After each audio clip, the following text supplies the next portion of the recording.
makhekhe-mokhuane. Where would I even begin? Now, a year ago I asked that same question, and then the answer was quite simply coffee.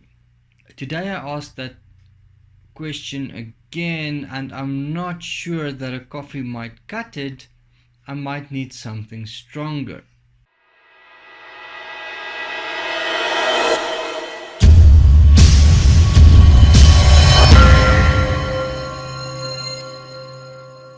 My name is Jacques Taljaard. This is Practitioner Accounting Services, and if you are new to my channel, welcome. Firstly, I hope you subscribe. If you like this video, please remember to click that like button. But for those who don't know, on my channel you will find videos discussing topics such as accounting and tax, especially applicable to small businesses and sometimes individuals within South Africa. Today's topic is something of a bit more personal nature. It is the impact of SARS on the tax practitioner profession. Now, there is an opinion shared between myself and a number of other tax practitioners that SARS considers us an enemy of theirs, and they're trying to get rid of us, trying to stop the tax practitioner's profession. Now, this isn't official, this isn't communicated, it's not even proposed. This is just the experience that tax practitioners have been having the last year or two, or three, or for some of them the last 15, but currently this is our experience with SARS specifically. Where do I get this from? Let me start by the beginning. I started this video referencing makhekhe-mokhuane.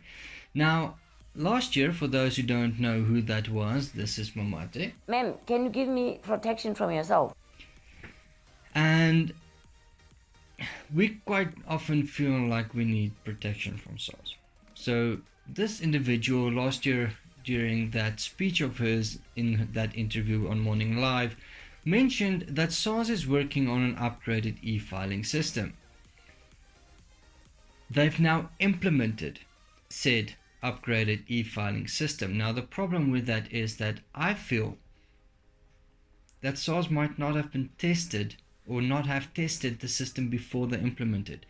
There are major bugs, problems, security issues that I'm an accountant, I'm not cybersecurity, and even I've identified a couple of security risks with this new system. For example, the first time you log on to e-filing, you get a one-time PIN from SARS, but you can change the email address or the cell phone number that they send the one-time PIN to before they send it. So yeah, it kind of defeats the purpose, kind of thing. And so on and so forth. And I can go on. This new system is the frustration. Now, makhekhe-mokhuane won't experience this new system because she's been put on special leave since January of this year.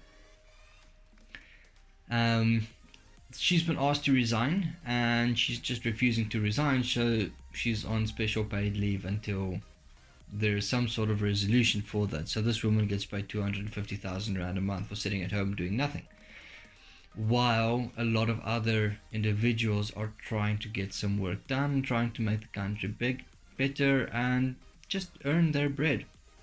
But anyway, so why am I saying that SARS is trying to get rid of tax practitioners? Now, this started with Mamate's commentary on the interview with Morning Live. She said to tax practitioners or to taxpayers to please make use of e-filing. I'm going to confirm that e-filing is reliable.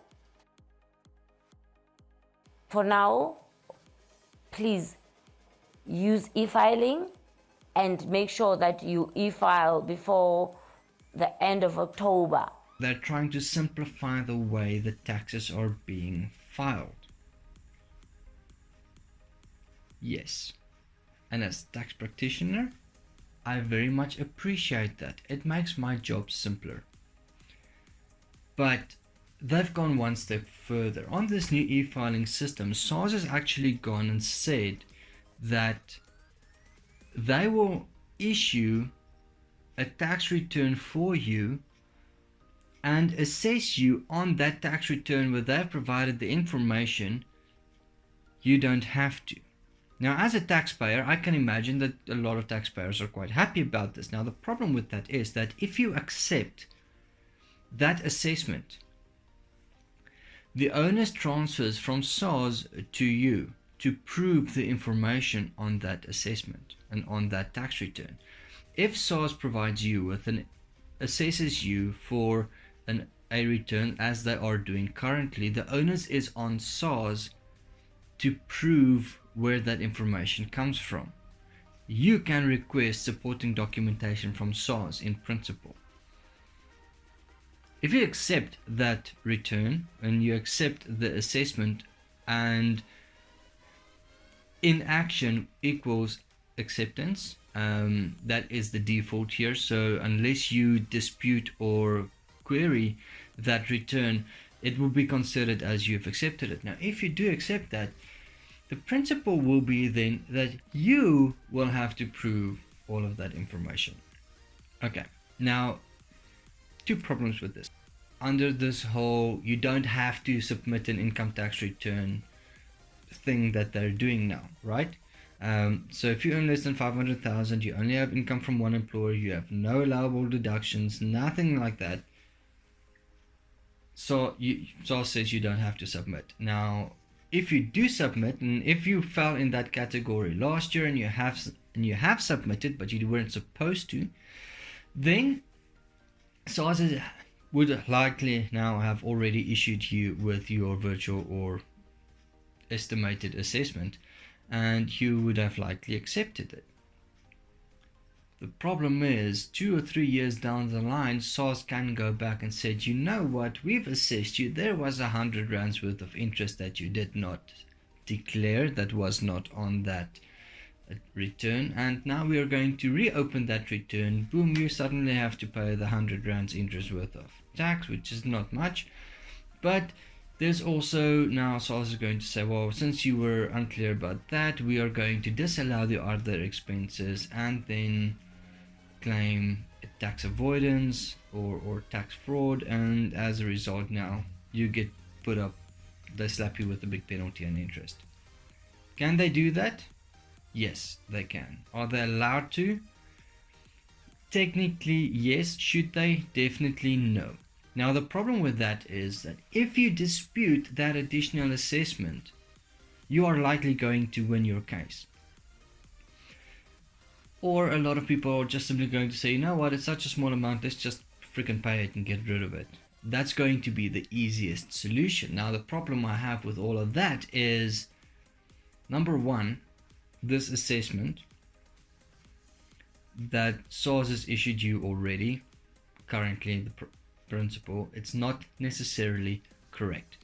SARS is simplifying the way in which we submit tax returns, but they are increasingly complicating the actual tax environment. The tax laws that you still have to comply with is very complicated, and as a result, SARS knows this. SARS knows not all the taxpayers knows this, so SARS can get away with not informing a taxpayer of a deduction they might be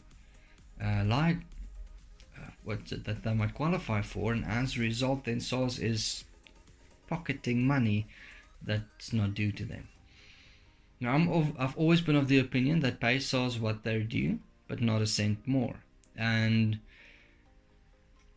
in this situation, SARS is going as far as saying that you can phone SARS, you can go into a SARS branch and do it quickly and easily on e-filing and all of that.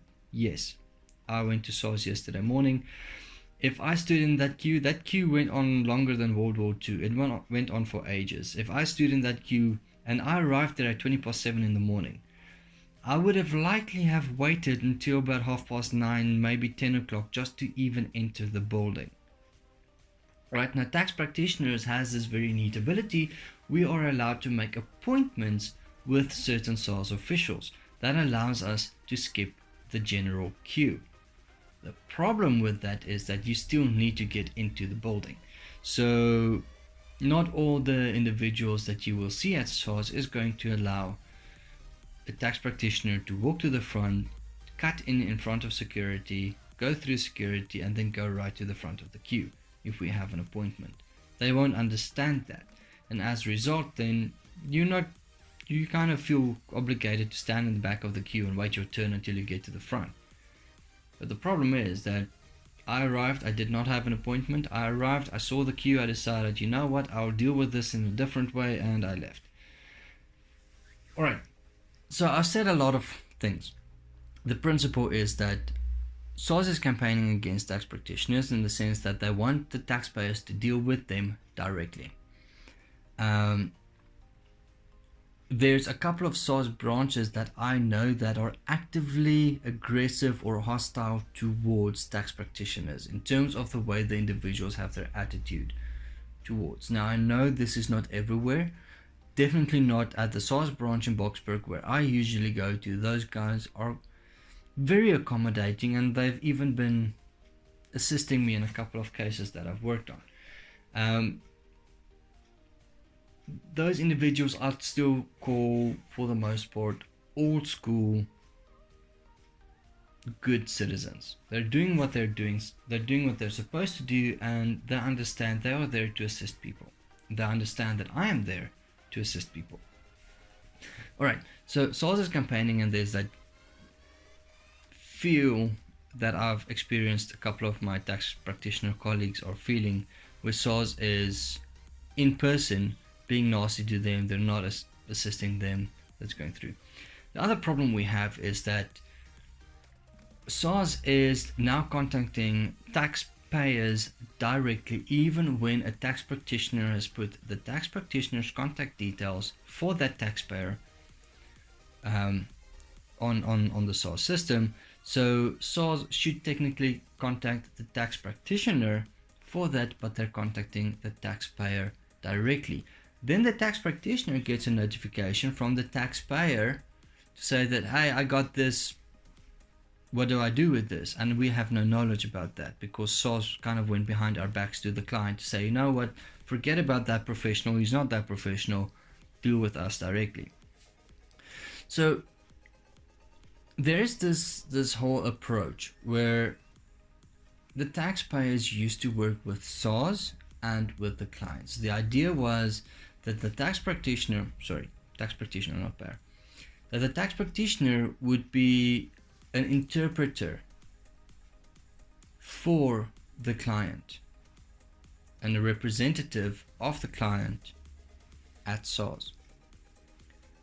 Right now, it seems as though the tax practitioners are kind of fulfilling that role, but they're also fulfilling a policing role, policing both the taxpayer, making sure that they're not doing anything tax illegal, but they're also policing SARS.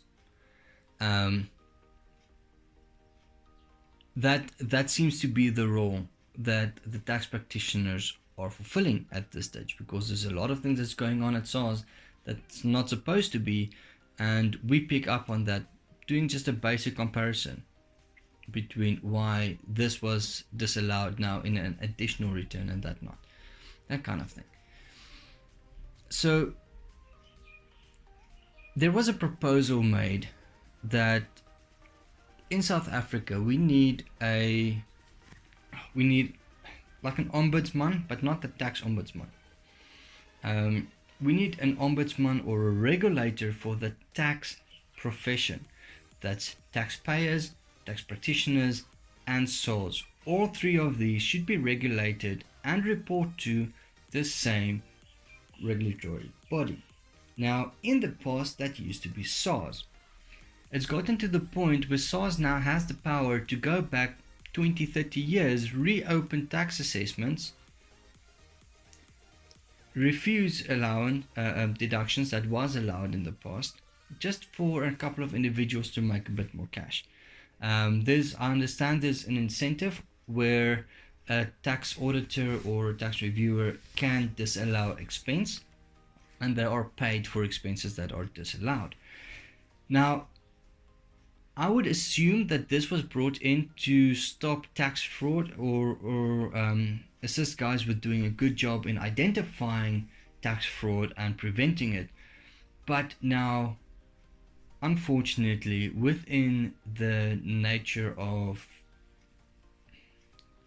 the morality that our dear government is pointing out, I believe that ability is being abused. That incentive is now the cause for what it was designed to root out, in the sense that fraud and corruption. So previously allowed deductions would be reopened, disallowed, an individual gets paid a bonus, and then once, if you query it for 6 or 7 months, you query it, and then all of a sudden, oh wait, yeah, it's done, sorted, you're done. What happened? Why the sudden change? No one can say that. The impression that we're getting is that someone would just, the money is paid in my account now, so I can allow these deductions again and sort it out. Who loses out at the end? Everybody. This is a very long, kind of negative toned video, and I apologize for that. This is just something that is very, very dear to my heart. It's a personal matter for me, and it's a sad thing because I really, really see the benefit of having a SARS system. It's just so sad that SARS, which was one of the best rated organizations in the world, is currently in such a mess. And our new commissioner for the revenue service has not started a tax season on a very high note. His track record looks significantly, let's say he can just improve from here. My name is Jacques Taljaard. This is Practitioner Accounting Services, and I hope you have a great weekend.